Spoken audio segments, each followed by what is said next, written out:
Boa tarde a todos. Que bom que você está aqui ao encontro, um lugar onde pessoas encontram pessoas, pessoas encontram com Deus. Uma iniciativa da Igreja Adventista aqui no bairro da Anália Franca. Eu estou feliz de você estar aqui com a gente hoje. Se você não me conhece, meu nome é Wesley. Seja muito bem-vindo, tá bom? Na semana passada eu anunciei que no sábado à noite nós teríamos aqui uma reunião de família para casais. E eu falei que a expectativa era de que o nosso auditório estivesse lotado. E de fato estava muito cheio. Inclusive a gente teve que descer algumas cadeiras que até ficaram ali, porque não cabia as pessoas todas sentadas nas nossas cadeiras aqui. Foi muito legal, palestra muito boa. A gente teve muitos casais que vieram pela primeira vez aqui nesse espaço, que não compartilham necessariamente da mesma fé que nós. E vieram aqui para ouvir um tema sobre família, sobre relacionamento, sobre casamento, enfim. Foi uma reunião muito proveitosa, eu fiquei muito feliz de ter participado. Então, se você é casado ou conhece alguém que é casado, ou seja, você tem uma missão no próximo encontro, que é ouvir ou convidar alguém que você conheça e tem interesse nesse tipo de assunto.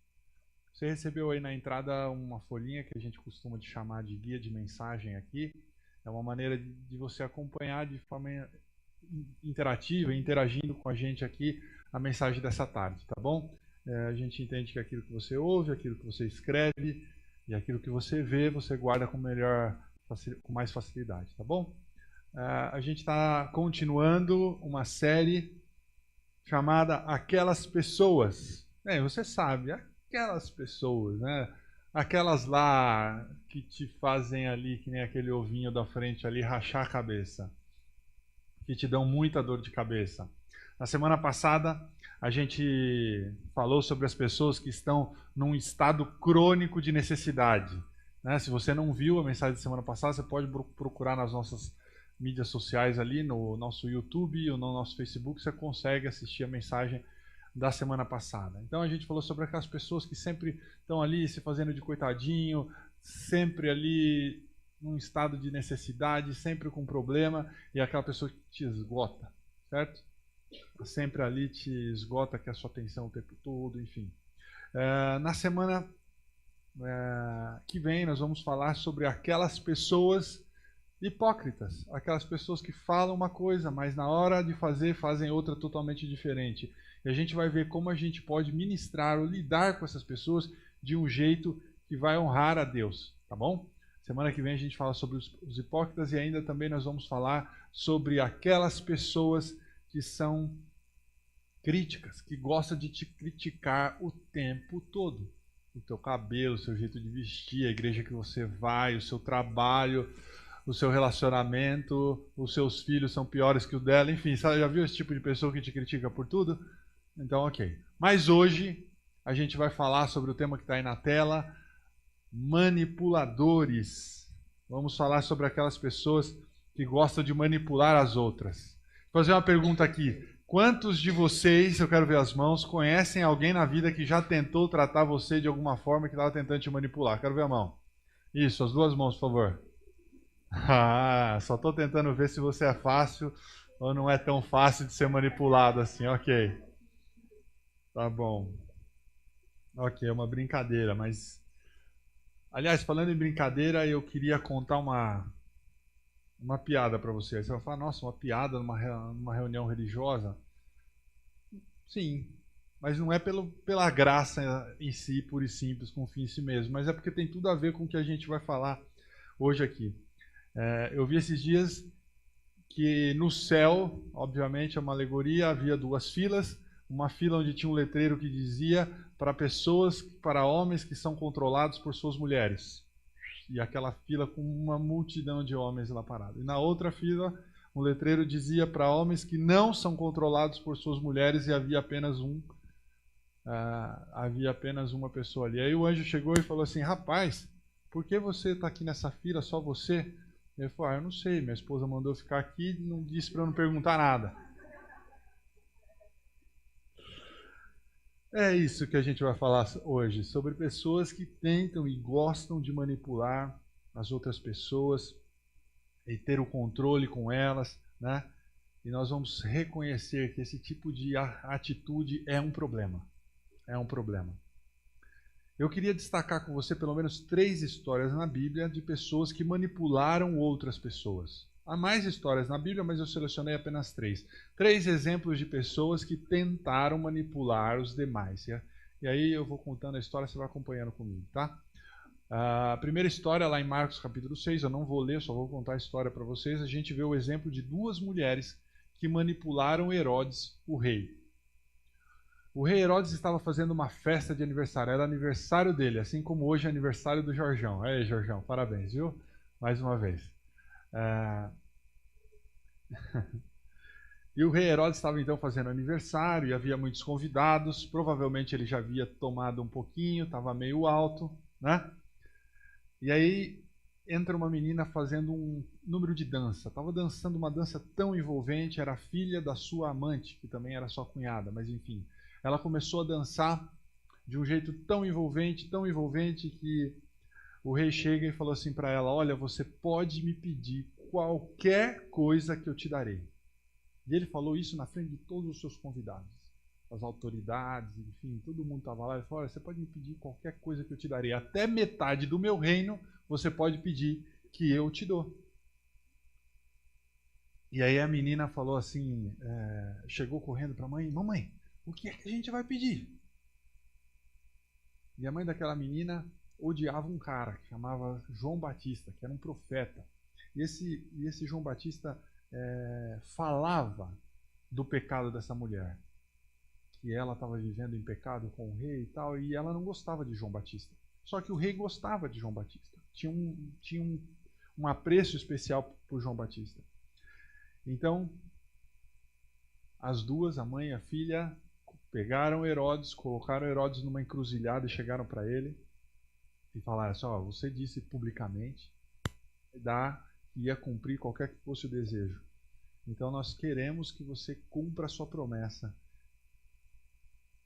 Queremos a cabeça de João Batista num prato. E o rei Herodes foi manipulado a fazer uma coisa que ele não queria. Naquele momento ele não queria fazer, mas por manipulação e controle, dentro de pouco tempo, ainda naquela festa, alguém trouxe lá para ele a cabeça de João Batista num prato. Se a gente for no começo da Bíblia, lá no livro de Gênesis, no capítulo 25, a gente encontra a história de 2 irmãos, Jacó e Esaú. Ambos eram filhos de Isaac, eram irmãos gêmeos, mas Esaú foi o que tinha nascido primeiro. Era o mais velho, então ele tinha o direito, que a Bíblia fala, direito da primogenitura, ou seja, era o direito à herança da família, tanto a herança material dos bens, a maior parte dos bens, quanto a herança espiritual. Seria ele, então, a partir da morte do pai, o chefe e o líder de toda aquela família. E Esaú, em determinado momento da vida, tinha saído para caçar, ele gostava muito de caçar. Provavelmente ele tinha ficado alguns dias fora nessa atividade, e então ele volta para sua casa morrendo de fome. A Bíblia diz que ele estava a ponto de morrer. Não sei se era um sentido figurado ou era literal, mas ele viu o irmão dele nessa hora cozinhando uma sopa muito gostosa, muito cheirosa, e Esaú falou assim: olha, Jacó, dá um pouco dessa sopa aí para mim. Estou morrendo de fome. E aí Jacó percebeu a oportunidade de assumir o controle ali e falou assim: olha, você quer essa sopa? Tá uma delícia mesmo, tem carne, cenoura, batata, macarrão, brincadeira, uma sopa de lentilhas, a Bíblia fala. E ele falou assim: você quer? Ah, não, eu quero, daria tudo por isso. Eu quero o direito à primogenitura. E aí Esaú não deu muita bola, de repente foi manipulado a isso e abriu mão dos direitos da sua primogenitura por um prato de sopa de lentilha, através da manipulação e controle exercido pelo seu irmão Jacó. E talvez a história mais clássica de manipulação que a gente encontra na Bíblia é a história a maior manipuladora talvez da Bíblia, é a história de Dalila. Dalila, você talvez já tenha ouvido esse nome, era a mulher de Sansão. Dalila manipulou Sansão. Sansão era o homem forte, você já deve ter ouvido falar, o homem forte lá do Antigo Testamento. Antes mesmo de nascer, Deus fez uma aliança com o povo de Israel e com os pais de Sansão. Falou assim: olha, O filho que vocês estão esperando, ele vai ser um líder da nação. E para isso eu vou dar alguns atributos para eles especiais. Ele vai ser muito inteligente, muito forte para conduzir essa nação e proteger essa nação dos povos inimigos. Mas ele vai ter que ser separado, vai ter que ter um voto chamado de Nazireu. E o Nazireu, ele tinha algumas características. Ele não bebia bebidas alcoólicas, ele não se misturava com mulheres de outras nacionalidades, ele não podia tocar em cadáver e ele não podia cortar o cabelo. E aí os pais fizeram esse voto de Nazireu para Sansão, que Sansão também confirmou depois. Enfim, mas com o passar do tempo, Sansão, com toda aquela força que ele tinha, começou a se perder.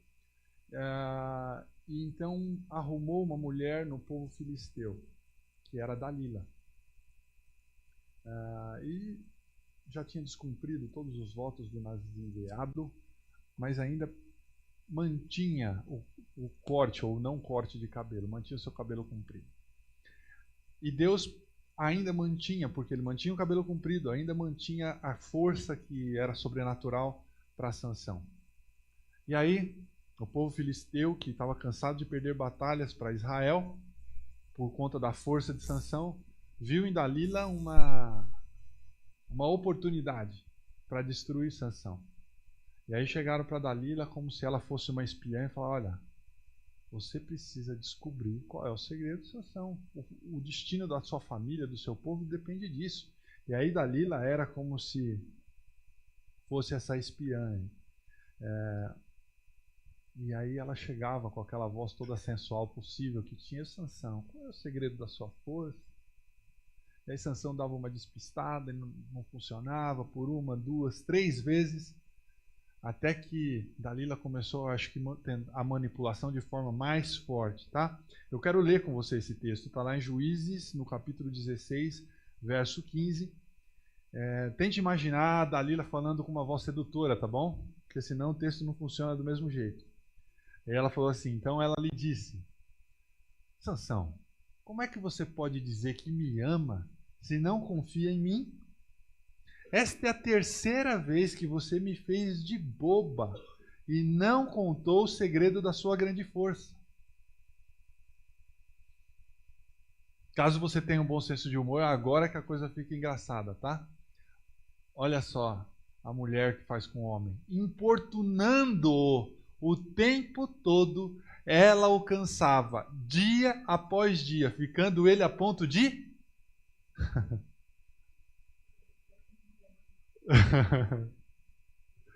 É engraçado, né? Ela incomodou até o cara ficar cansado, até a ponto de morrer. Falou: tá bom, desisto. O segredo é meu cabelo. Corto meu cabelo, eu vou ficar fraco. Eu me rendo. Desisto, mulher. Ela continuou exercendo esse processo de manipulação dia após dia, até que finalmente ele cedeu. Ele cedeu. Esse é um problema muito comum. A gente meio que contou de forma engraçada aqui, mas a gente está se divertindo, mas isso é algo trágico em nossas vidas. Muitas vezes a gente permite que aquelas pessoas que querem nos machucar, outras vezes elas realmente só têm boas intenções para nós, mas de um jeito ou de outro, querendo nos machucar ou com boas intenções, as pessoas começam a tentar controlar as cordas da nossa vida, né? E como marionetes nós acabamos entregando a direção das nossas vidas a alguém que não é Deus. Agora, como é que os manipuladores agem? Quais são as suas principais características, táticas, tal? Eu queria que você anotasse no seu guia de mensagem a primeira coisa, táticas comuns dos manipuladores. A primeira é a bajulação. Há outras, tá? Eu separei apenas 3 para a gente discutir um pouquinho aqui. Mas com certeza você conhece um cara desse no escritório. Você trabalha no escritório, né? Aquele que chega assim, o puxa-saco. Uau, que ótima apresentação que o senhor fez, chefe. o senhor é o chefinho mais lindo que tem. Eu nunca que eu ia conseguir dirigir uma reunião do jeito que você conduziu aquela reunião. Nossa, como é que eu fiquei admirado. Esse é o chefe, nossa, não podia ter chefe melhor. Será que eu posso sair mais cedo amanhã? Não é? Ou então, aquela mulher que chega e disse, nossa, que cabelo lindo seu, hein? Nossa, você pintou. Não, gostei. Esse corte caiu, ficou perfeito. Nossa, emagreceu. Tá malhando, né? É, tô. Sabe o que que é? Sabe a fulana lá? Ela tem inveja de você. Eu acho que você não devia ser amiga dela, não. A gente devia ficar a nossa amizade só entre nós, porque, enfim, ela tem muita inveja de você, da sua beleza e tal. Bajulação, né?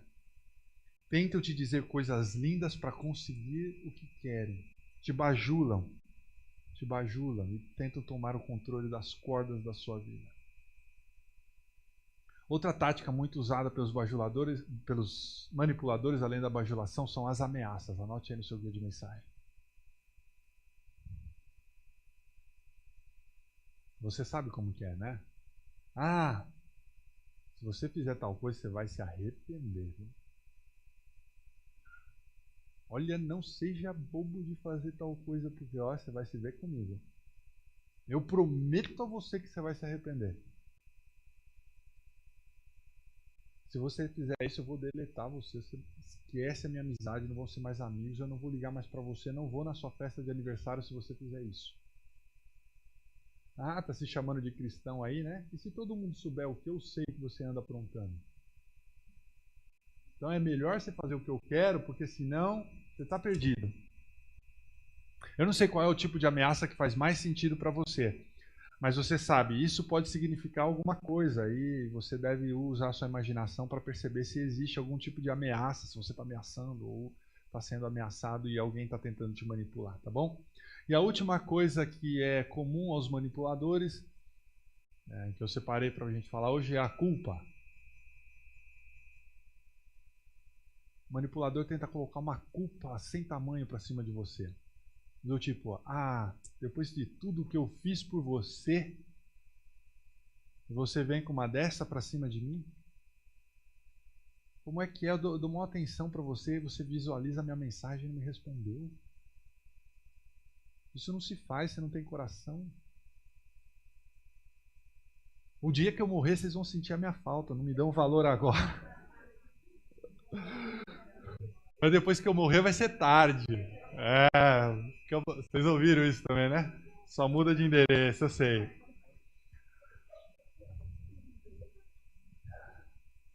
Sabe aquela pessoa que sempre tem uma história triste, ela chega do seu lado e começa a contar uma história, e você fica mal de estar bem, e você fala assim, nossa, a vida dela tá tão ruim que a minha tá boa, eu vou fazer isso que ela tá me pedindo, né? Sabe assim, nossa, você tá aí comendo no seu restaurante chique, só tem pão e ovo aqui em casa, né? Aí você fica com dó e acaba levando a pessoa para jantar, fazer o que ela quer, enfim. Aquela pessoa que é sempre coitadinha e aí você se sente mal de estar bem e ela ruim e depois você fala assim, não, eu vou fazer alguma coisa, a vida dela tá tão desgraçada, eu vou fazer o que ela tá me pedindo. Culpa. É bem possível que você já viveu isso. Você sabe, sua mãe de repente pode fazer você se sentir culpada, os seus filhos podem fazer você se sentir culpado. Você sabe, se você me amasse, você não faria isso, mas é óbvio que você não me ama, você está fazendo isso, enfim.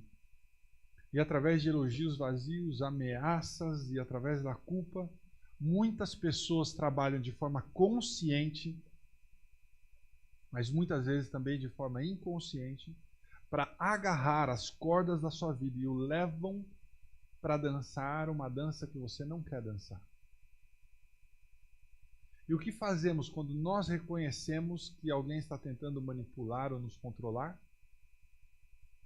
Como podemos, então, quebrar o poder da manipulação na nossa vida? Na semana passada, eu ofereci para vocês 3 diferentes tipos de oração que nós podemos fazer para tratar com pessoas cronicamente carentes que a gente tratou na semana passada, aquela carência emocional que nunca se esgota. E de fato, hoje de novo, eu quero oferecer para você 3 orações diferentes. Porque é tão importante que a gente seja guiado por Deus nos nossos relacionamentos. Que o Espírito de Deus conduza a nossa mente, os nossos atos, as nossas ações dentro dos nossos relacionamentos.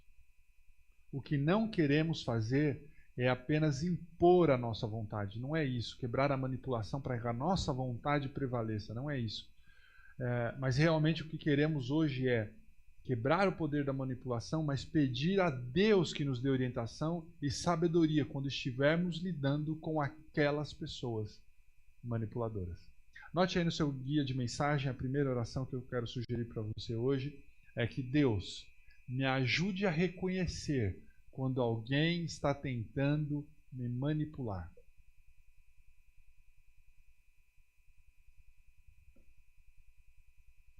Porque a gente pode ser honesto aqui. Muitas vezes nós estamos tanto tempo em relacionamentos disfuncionais que nem mesmo nós reconhecemos a nossa própria disfunção. Ou seja, tem pessoas nos liderando, melhor dizendo, nos controlando, nos manipulando, e nós simplesmente seguimos, sem sequer reconhecer que alguém está nos ameaçando ou fazendo nos sentir culpados e nos levando a fazer algo que não é do nosso interesse, ou pior, não é para a glória de Deus. A gente pode encontrar na Bíblia uma história muito interessante sobre Jesus, quando Jesus estava vivendo um momento muito íntimo e vulnerável. Ele estava se abrindo aos seus discípulos. Jesus estava mostrando o seu lado humano. Ele pega os seus amigos do círculo mais íntimo, reúne com eles, aqueles amigos onde Jesus estava fazendo a vida juntos, vivendo o tempo todo com eles. E basicamente Jesus, ele diz assim para os seus amigos mais próximos, ele fala assim, olha, sabe a razão pela qual eu vim? Eu vim para dar a minha vida. E está chegando a hora. Logo mais, eles vão me pegar, vão me bater, a coisa vai ser feia, mas eu tenho que fazer isso porque essa é a vontade de Deus, é por isso que eu vim, essa é a missão que Deus colocou para mim.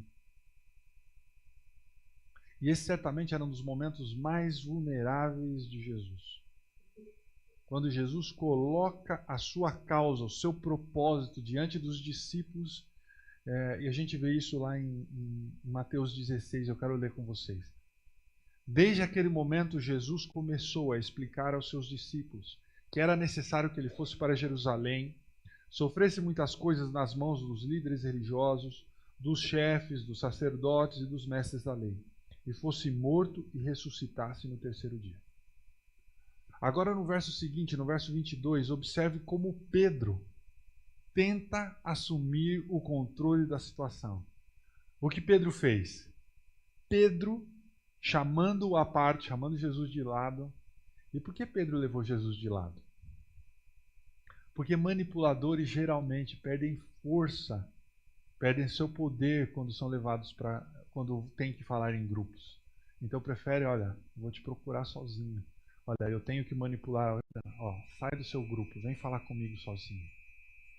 Ó, Jesus, vem de canto aqui. Eu preciso te falar. E aí ele continua. Porque e ele leva para o lado e começou a repreendê-lo, dizendo: nunca, Senhor, isso nunca te acontecerá.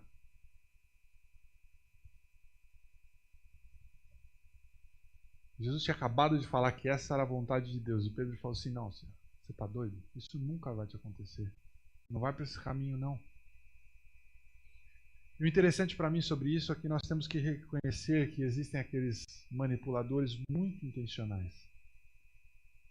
Pode ser o marido abusivo que usa poder e ameaças para controlar sua esposa. Pode ser a esposa que retém aquilo que pertence ao marido para manipulá-lo e controlá-lo. Pode ser o valentão que ameaça as crianças menores e mais novas na escola. Mas muitas vezes a maneira mais comum de manipulação não é de alguém que não gosta de nós ou queira nos ferir. Mas a manipulação vem exatamente daquelas pessoas que nos amam e simplesmente querem o nosso melhor. E acreditam que o que elas estão pensando é o melhor para nós. E esse foi o caso de Pedro. Eu acabei de falar, Pedro era um dos amigos mais próximos de Jesus. Ele queria o melhor para Jesus. E talvez sejam esses os casos mais comuns de manipulação na nossa vida, que venham de pessoas que se importam conosco e querem o nosso melhor, mas o melhor que elas imaginam. Pedro disse a Jesus: eu te amo. Eu não quero que você morra, não. Vamos inverter esse caminho aí, vai para o outro lado. Cheio de boas intenções. Estava tentando se colocar entre Jesus e aquilo que era a vontade de Deus para Jesus. Eu não quero que isso aconteça. E ele acaba se colocando entre Jesus e aquilo que Jesus tinha estipulado e aquilo que Deus tinha estipulado para Jesus. E nós temos que estar em oração. Por isso eu sugeri uma oração, para reconhecer que há momentos em que alguém que nos ama pode chegar e dizer: não quero que você faça isso com a sua vida. Você tem que fazer algo melhor. Isso não é a coisa certa. E essa pessoa, talvez, mesmo com boas intenções, ela pode estar entre você e onde Deus quer que você esteja. Pode ser outras situações também. Por isso que é uma oração, para ajudar a reconhecer quando você está sendo manipulado. Porque pode ser outra situação. E eu vou falar sobre isso um pouquinho mais para frente. Agora, como é que você reconhece que você está sendo manipulado? Tá? Algumas sugestões para você quando você reconhece que está sendo manipulado. Você se sente culpado e acha difícil dizer não. Às vezes você olha para a vida de alguém, você deseja agradá-los, fazer o bem, fazer o melhor, fazer de tudo para aquela pessoa, na crença que você é o único que pode resolver aquele problema. E se você disser: não posso, eu não vou, não mais, você se sente culpado ao extremo, como se estivesse decepcionando aquela pessoa.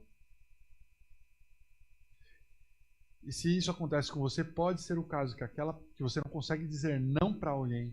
Pode ser que aquela pessoa, de alguma forma, está manipulando a sua vida, controlando a sua vida, porque para ela você nunca consegue dizer não. É uma forma de reconhecer. Segunda forma, segunda sugestão aí, você compromete seus valores para agradar os outros.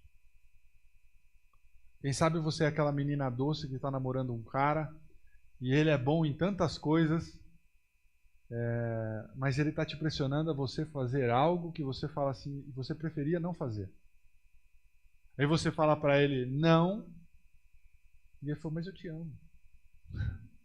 Eu também, mas ainda assim é não.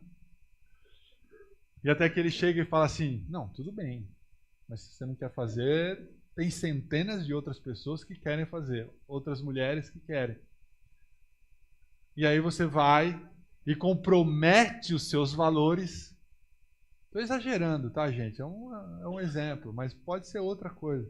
Mas você vai lá e compromete seus valores, faz aquilo que você não queria para agradar outro que está manipulando você. Ou então seus amigos querem que você vá numa determinada festa e você fica tipo: putz, sabe? Não, eu já fui naquela festa do ano passado e não é o local para mim. Eu não quero ir. Ali não condiz com a minha criação, com a minha educação, com a minha fé, com o meu relacionamento com Deus. É barra pesada. Os amigos chegam aí: como é? Que tipo de amigo é você? Que espécie de amigo é você? Você não vai, não? E você compromete seus valores para agradar outros. Deus, me ajude a reconhecer quando alguém está manipulando, porque eles podem estar entre mim e o que você quer de mim, ou quer para mim. Quando eu era adolescente, mais precisamente 12 anos, eu lembro de viver um clássico da manipulação comigo. Eu estava na 6ª série, excursão da escola para o Play Center. Você nasceu na década de 70, de 80 ou 90, como eu.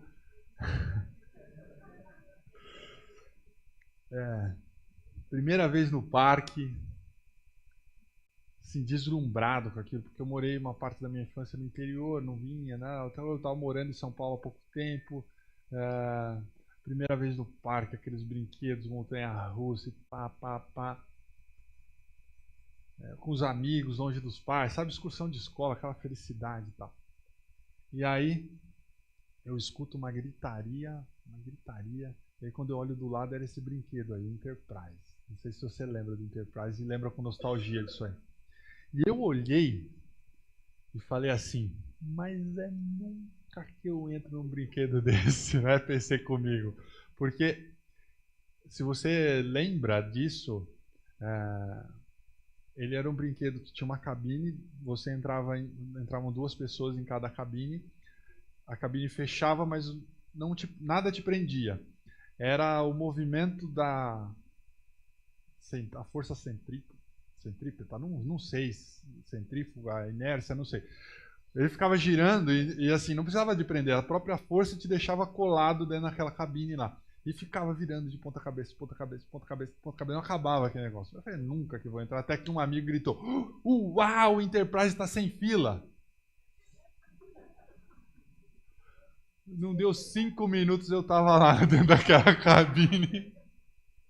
Sabe quando é aquele momento que você fala assim, não tem mais volta, o rapaz fechou ali, eu falei, o que é que eu estou fazendo aqui? Resumindo, em menos de 10 minutos o meu passeio tinha acabado, já estava enjoado pro dia inteiro, né? A manipulação, quando ela está em grupo ainda, né? Quando o grupo te manipula, a manipulação ainda é mais forte, né? E eu ficava pensando, como é que me convenceram a fazer entrar aqui, né? Fazer exatamente aquilo que eu tinha dito que não faria. Enfim, dificuldade de dizer não, comprometer valores, comprometer vontade.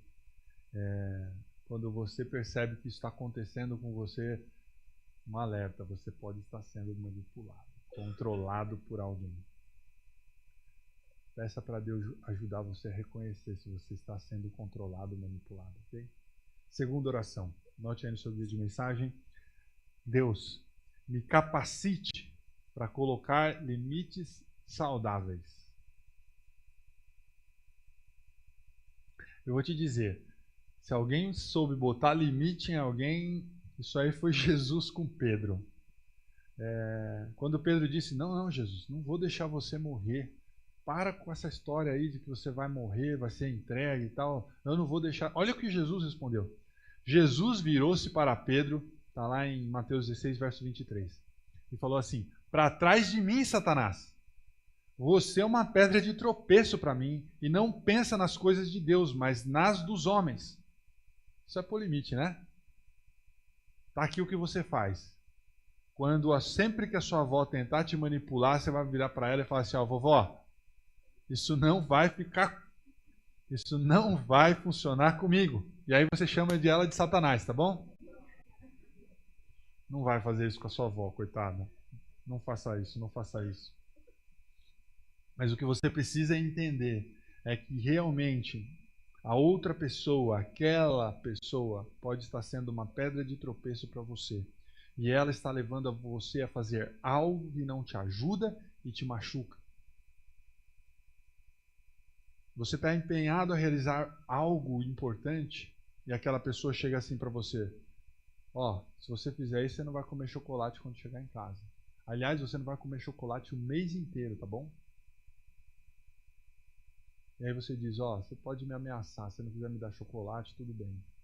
Mas isso não vai funcionar mais comigo. Você não está no controle. Você pode dizer isso para um amigo seu, você pode fazer beicinho aí, você pode me excluir do Instagram, você pode me ameaçar, você pode ir embora. Eu quero que você saiba que eu te amo. Mas eu não vou deixar você fazer mais isso comigo. Eu não vou no Enterprise de novo. Eu quero a montanha encantada, carrinho de bate-bate, ok?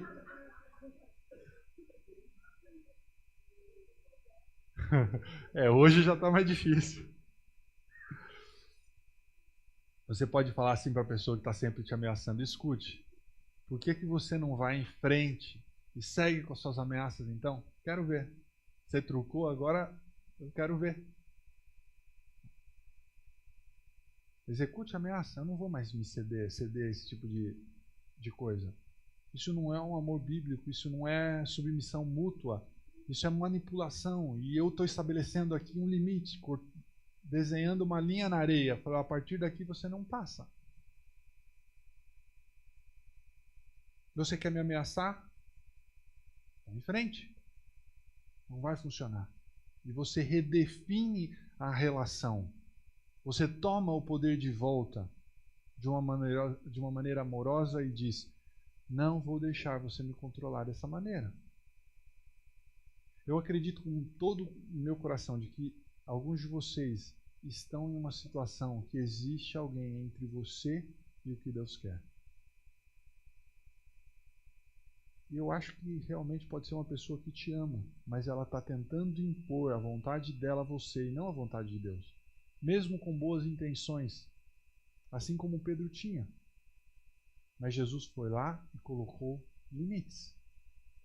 Eu não vou deixar você me controlar, porque eu quero estar sob o poder de Deus e não de outra pessoa. Por que isso é tão importante? E vocês responderam no seu guia de mensagem: se a pessoa que está me controlando, ela só quer o meu bem, isso tem problema algum? Tem algum problema nisso? Tem. Tem.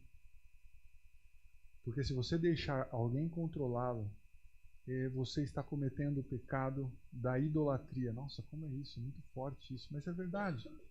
Você está colocando alguém que não é Deus acima de Deus e permitindo que essa pessoa o desvie do que Deus realmente quer para você.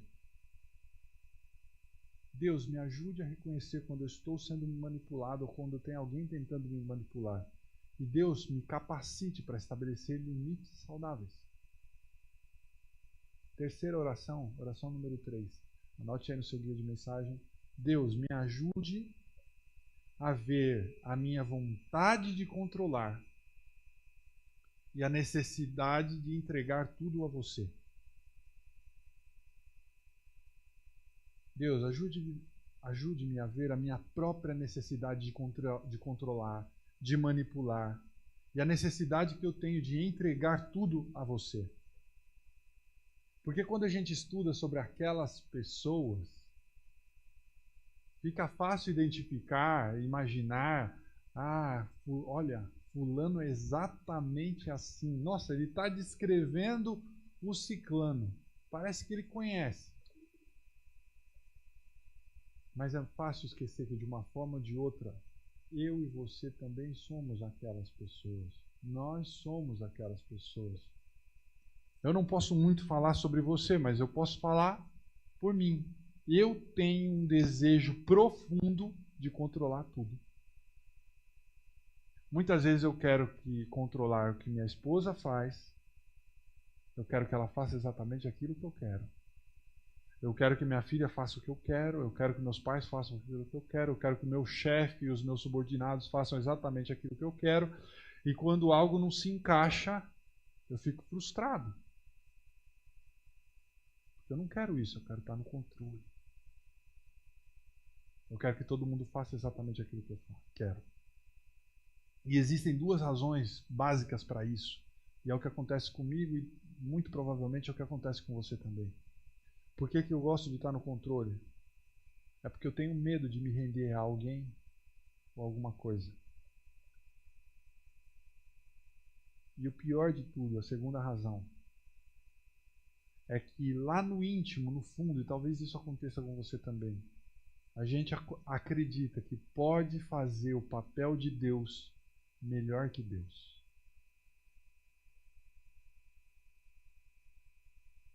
Se você quer estar sempre no controle, as chances são boas de que você acredita que é capaz de fazer o papel de Deus melhor do que Ele. Eu vou te dizer uma coisa. Eu não faço tão bem o papel de Deus como Ele porque eu não conheço todo o cenário e eu não tenho todo o poder. Eu nunca vou ser tão bom quanto Deus, porque eu não tenho o poder dele e eu não sei todas as coisas que ele sabe. E aqui eu quero fazer uma ressalva sobre manipulação para você não sair daqui achando que, com teoria da conspiração, que todo mundo está querendo te manipular, tá bom? Primeira ressalva é que existe uma diferença bem grande entre manipular e liderar. Você deve liderar seus filhos, ensiná-los pelo exemplo e não controlá-los e manipulá-los pela bajulação, pelo suborno, ameaças ou culpa. Uma coisa é seguir alguém pelo exemplo, pela liderança que ela exerce, pelo amor que ela demonstra a você. Diferença: liderança tem amor, tem cuidado, tem preocupação, não é ameaça, bajulação, culpa. E a segunda ressalva que há uma diferença muito grande entre manipulação e a admoestação necessária. A pessoa pode chegar e falar para você: olha, esse caminho que você está andando eu conheço, não vai terminar bem. Aí você fala: está tentando me manipular. Não.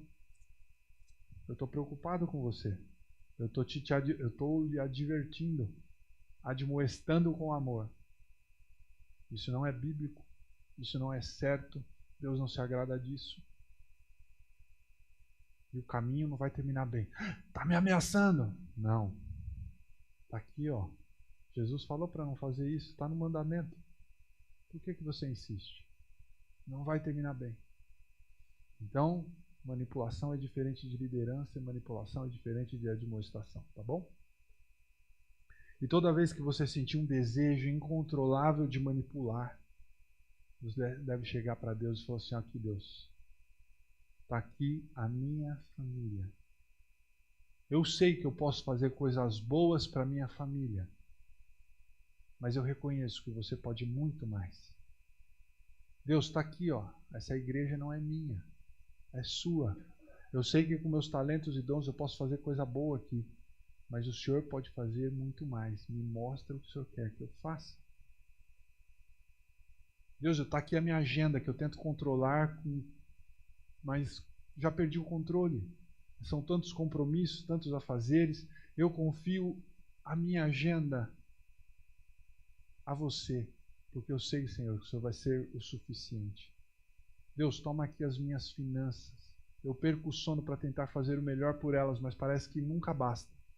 Toma as suas finanças e faça o que o Senhor acha que tem que ser feito. Toma conta disso para mim também. Deus, eu não quero manipular o meu cônjuge, meu esposo, a minha esposa, porque eu sei onde existe manipulação, ameaça, medo, o casamento nunca será aquilo que tu queres. Toda vez que você sentir um controle, um desejo incontrolável de manipular, o meu conselho é que pegue tudo isso, aquilo que você quer controlar, e diga: Deus, sabe de uma coisa? Isso não é meu, é seu. Controla para mim. E pela fé, você abre mão do controle e entrega a Deus. Olha, Deus, eu te entrego.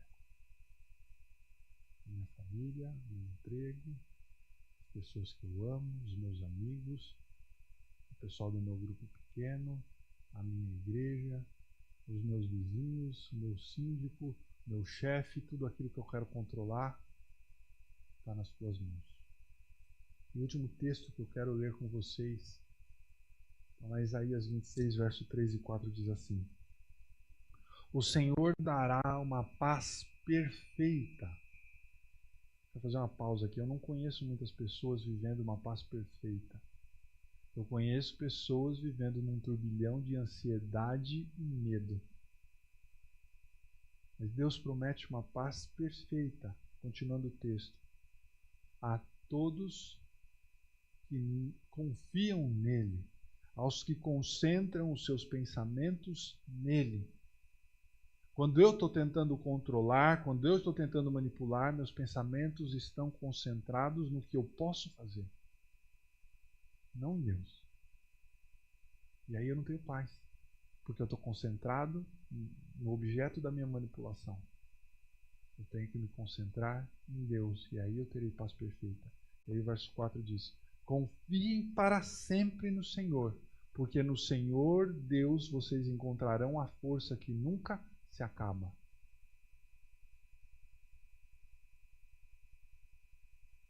Confie no Senhor quando você não entende. Confie no Senhor quando o seu casamento não está onde quer que você... Quando o seu casamento está num lugar onde você não queria que estivesse. Confie no Senhor quando você prefere assumir o controle das suas finanças do seu jeito e não do jeito que Deus pede para que você faça. Confie no Senhor quando a sua vontade é de fazer outra coisa que não aquilo que Deus pede. Confie no Senhor quando você receber um relatório do médico não favorável. Confie no Senhor quando seus filhos estão indo numa direção que você não quer que eles vão. Confie no Senhor porque Ele é a força que nunca acaba. Deus, me ajude a ver a minha vontade de controlar e a necessidade de entregar tudo a você. Que essa seja uma das suas orações, a principal oração a partir de hoje, nessa semana, tá bom? Posso orar por vocês? Pai querido,